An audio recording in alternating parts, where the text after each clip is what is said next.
السلام عليكم يا شباب. ايه الاخبار؟ عاملين ايه؟ فلوج جديد ويوم جديد ان شاء الله. عندنا النهارده شويه حاجات كده يمكن تكون كتيره لبعض الناس ويمكن تكون قليله لبعض الناس، لان كلنا متفاوتين في المهارات يعني، وفي تعدد المهام اليوميه. باذن الله النهارده نقضي اليوم مع بعض، واتمنى ان انتوا تنبسطوا وانا كمان اتبسط. انا لسه صاحي يا دوبك، ملحقتش اعمل اي حاجه غير ان انا اتوضى. الساعه دلوقتي يعتبر 4، فيلا بينا نبدا اليوم وننزل نصلي الفجر.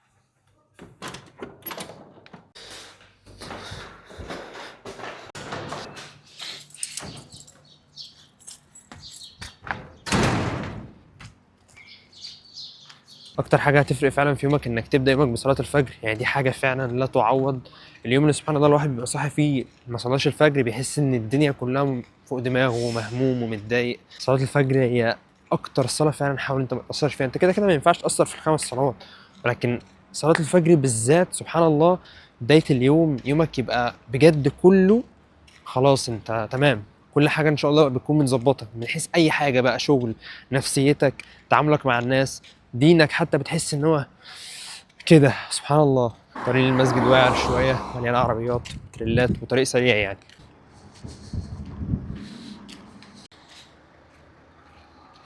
خلصنا صلاه بفضل الله. عايزين بقى دلوقتي نطلع على البيت علشان خاطر نفطر وناخد شنطه الجيم، عشان عندنا تمرين بعد الشروق وهنروح دلوقتي مسجد تاني. طيب ليه نروح مسجد تاني؟ مش احنا لسه مصليين الفجر؟ لان المسجد اللي انا صليت فيه ده ما بيقعدش لحد الشروق، يعني بعد الفجر على طول بيقفل. ومن احسن الاوقات صراحه، انا جربت اوقات كتيره، لكن من احسن الاوقات فعلا اللي فرقت معايا في موضوع الحفظ ان انا احفظ بعد من الفجر للشروق، اللي هي الساعه دي، يعني اكتر وقت انت بتبقى فايق فيه. وده احسن وقت في اليوم اصلا تديه للقران، يعني ما تبقاش تدي للقران اخر يومك كده وانت مش فايق ومش عارف ايه ومش قادر اصلا تركز وبتاع. لا، اديله فعلا بدايه يومك، سبحان الله هتلاقي يومك كله مليان بركه. الحمد لله جهزنا الفطار، 4 بيضات ومربى معموله في البيت ورغيفين عيش. الوالده الله يكرمها هي اللي تعبت في الاكل ده. نبدا بقى نجهز الشنطه كده على طول.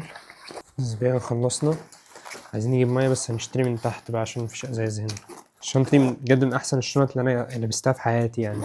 هي مش اعلان، هي من ايفولف، شراها بفلوس يعني، مش اعلان فعلا، دي حقيقه. ولكن نعطي كل ذي حق حقه، بجد دي احلى شنطه لبستها في حياتي. الساعه بتاعتها، كميه الحاجات اللي بحطها فيها، انا اصلا حرفيا كنت بمشي طول حياتي الشنطه بتاعتي تحسها حامل من كتر الحاجات اللي هي فيها. بس انا ما حسيتش الموضوع ده في الشنطه نهائي. انا بحط فيها 10,000 حاجه ولابتوب، وحط فيها الشدادات، ميه واكل وكل حاجه، بحس ان هي اصلا منفوخه لبره. اعطيها 10 من 10.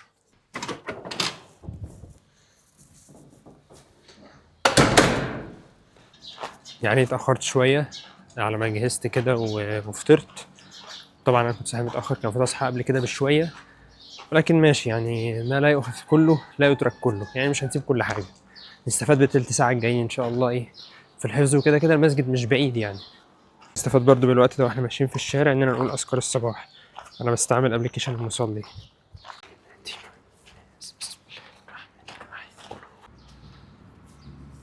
وصلنا الحمد لله، معانا حوالي ربع ساعة، بإذن الله نلحق فيهم قدر محترم يعني. قال أتستبدلون الذي هو أدنى بالذي هو خير. الحمد لله برضه خلصنا. ما لحقتش الصراحة إن أنا آخد قدر جديد، ولكن رجعت على القديم وقرأت الجديد، والحمد لله طبعا ده في حد ذاته تطور، يعني ما نقدرش نقول إيه إن إحنا ما أنجزناش، لا الحمد لله بفضل الله أنجزنا. دلوقتي بقى نتحرك ونروح الجيم، يلا بينا. وصلنا رجال الجيم الحمد لله. عندنا النهارده فول بودي، ونخش اول نسخن. اول حاجه روتيتور كف اللي هي الاكسترنال روتيشن، هنخش على الكيبل.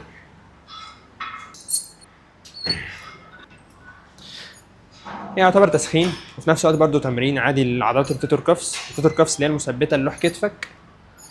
العضلات دي مهمه جدا في تقويتها، في الحفاظ يعني على سلامه كتفك.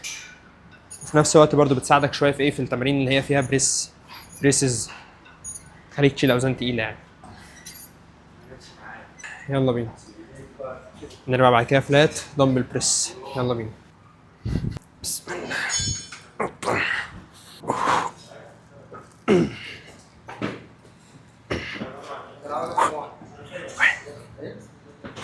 اثنين.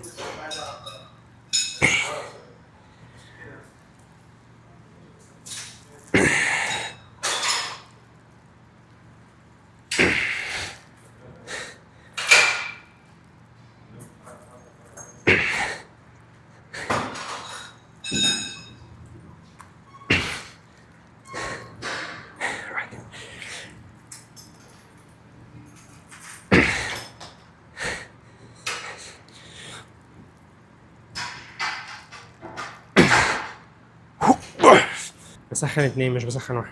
السحب العالي انا ما بلعبش من هنا مثلا لا، بوسع ايدي شويه عشان عايز اعمل حركه الادكشن. انا عايز اقرب كوعي او الجزء ده بالظبط اللي عنده اللات عند هنا عند جنبي، فانا مش محتاج ان انا ابقى مضايق ايدي، بحيث ان انا الباي تشتغل معايا اكتر والسواعد.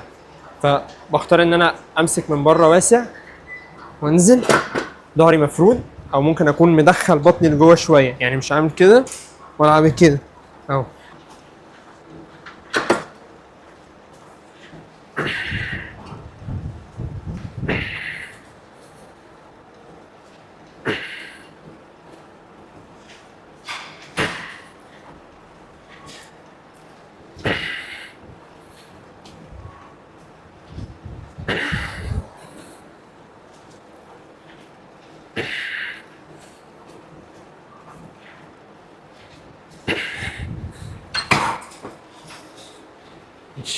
جاي عندنا ان شاء الله اماميات ليج بريس ليج اكستنشن. ولكن شويه كلام من القلب كده. انا النهارده متاخر، يعني انا جاي النهارده متاخر، فمحتاج ان انا اخلص بدري عشان عندي شغل. فانا لو كنت قعدت فكرت وحسبتها بالوقت كنت هقول لا خلاص مش هروح الجيم. بس اخترت ان انا انزل الجيم والعب مجموعه واحده لكل تمرين. في عندي حاجات 3 وفي عندي حاجات 2 وفي عندي حاجات واحده، فده اكيد احسن من ان انا اقعد خالص يعني. فعايزين نكون حقيقيين، مش عايزين نكون مثاليين يعني. يعني احنا بشر في الاول وفي الاخر. مش بقول لك تتدلع، ولكن فعلا الوقت اللي انت مضغوط فيه يعني اتعامل بشكل اصح من كده. مش هي يعني ما لا يؤخذ كله لا يترك كله. مش عشان انت مش هتعمل الحاجه دي 100% يبقى صفر، يبقى خلاص مش هعملها بقى يبقى 0%. طب ما تعملها 50، اعملها 45، اعملها 60. انت الكسبان في الاخر، محدش كسبان غيرك. يعني انت لو قعدت محدش خسران غيرك برضه. فاتعامل مع نفسك بشكل اذكى من كده شويه. يلا بينا.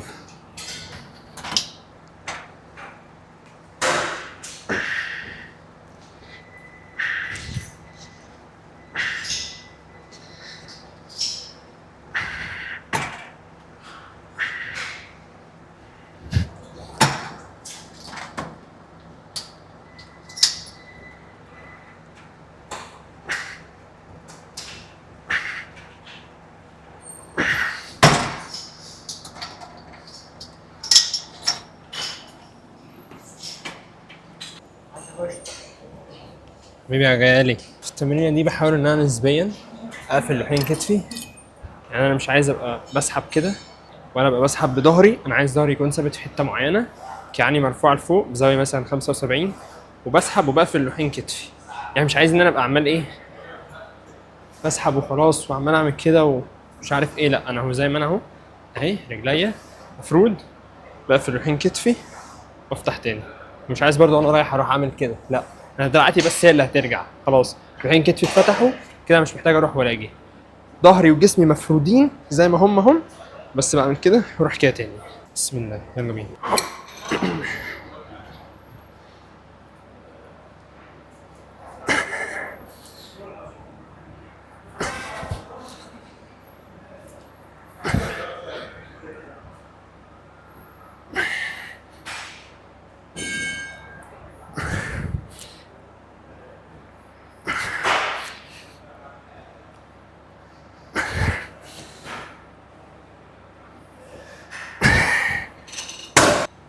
عندنا بعد كده انكلاين فلاي. انا اول حاجه السيت اب ده بظبطه ازاي؟ بقعد الاول اهو الريست بتاعي عند نفس الخط بتاع الكيبل، يعني مش عايز ابقى منزل ده تحت خالص خالص، انا عايز ابقى مخلي دي كده في نفس مستوى الريست بتاعي. وبعد كده بخلي دي غالبا بزاويه 80 مثلا، وابدا ان انا اخد واحده اهو اشدها بايدي دي واقعد الف بوستي، اخد الثانيه انزل ده مفتوحه لبره. اتخيل ان انا عايز احضن حد بينط عليا من فوق، يعني عايز اعمل كده في طفل مثلا عايز امسكه.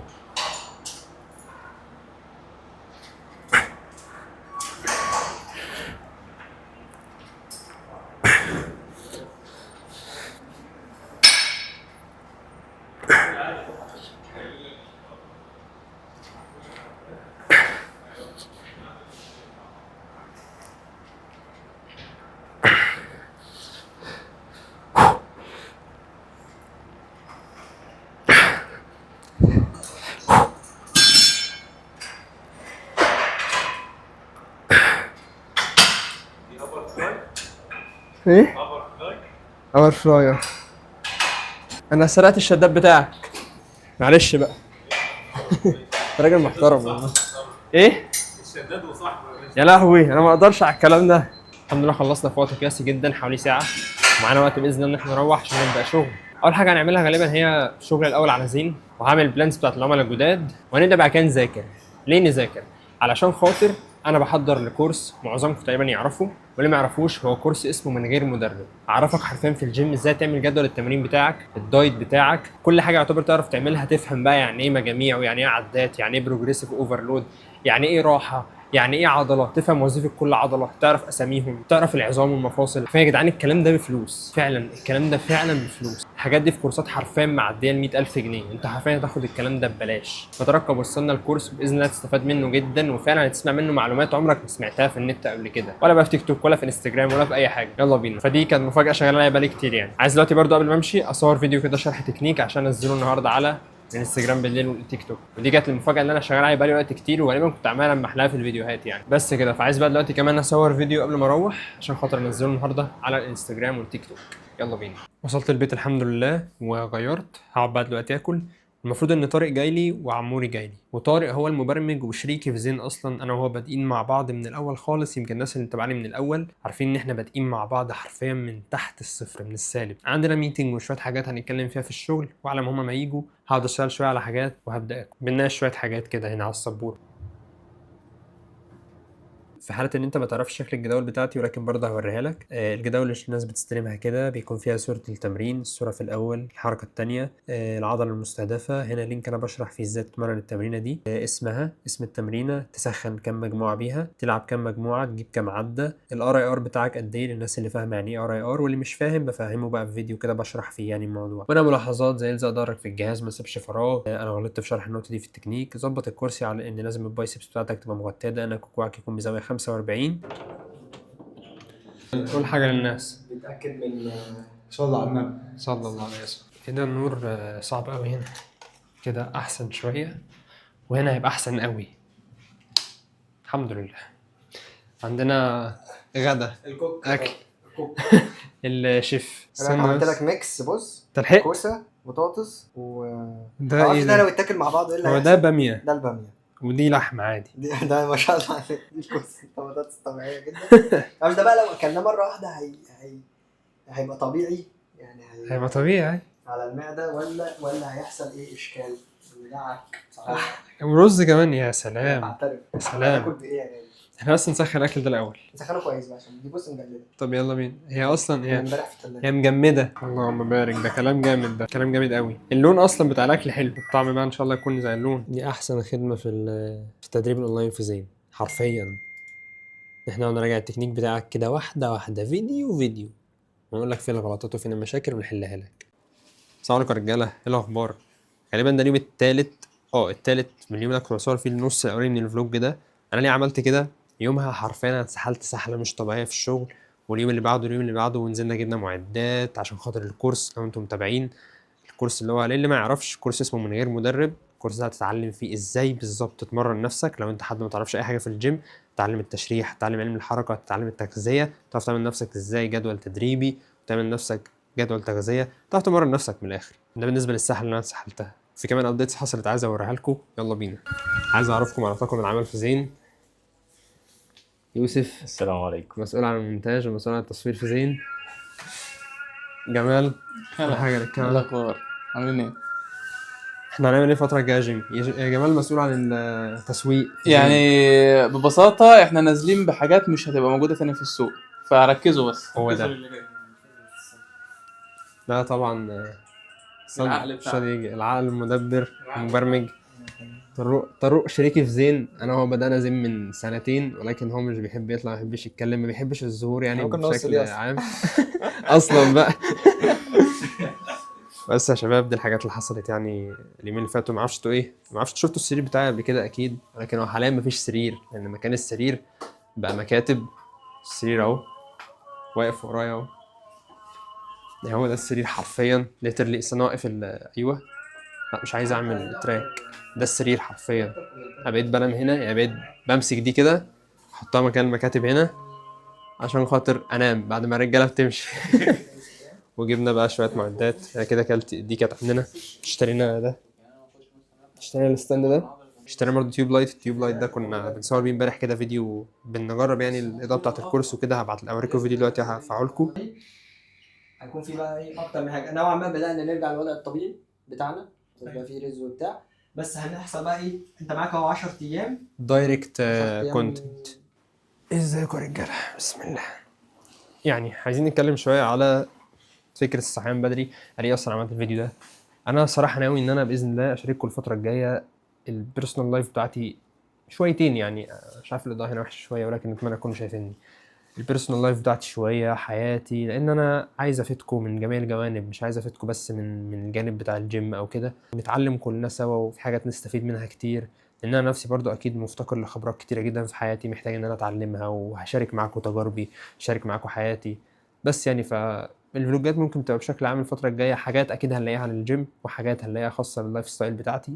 ومن اكبر الحاجات عامه اللي بتساعدني ان انا اصحى الساعه 4 الفجر صراحه ان انا عندي حاجات كتيره جدا في يومي، فبحتاج يوم من اوله كده خالص، من اوله ان انا اصلي الفجر وابدا بقى ان انا اعيش يومي بقى، من تصوير، من تمرين، من مذاكره، يعني حاجات كتيره جدا برضو بحتاج ان انا اعملها. فبحتاج ان انا اصحى من بدري. طيب ازاي بصحى الساعه 4 الفجر؟ الموضوع عامه لوجيك.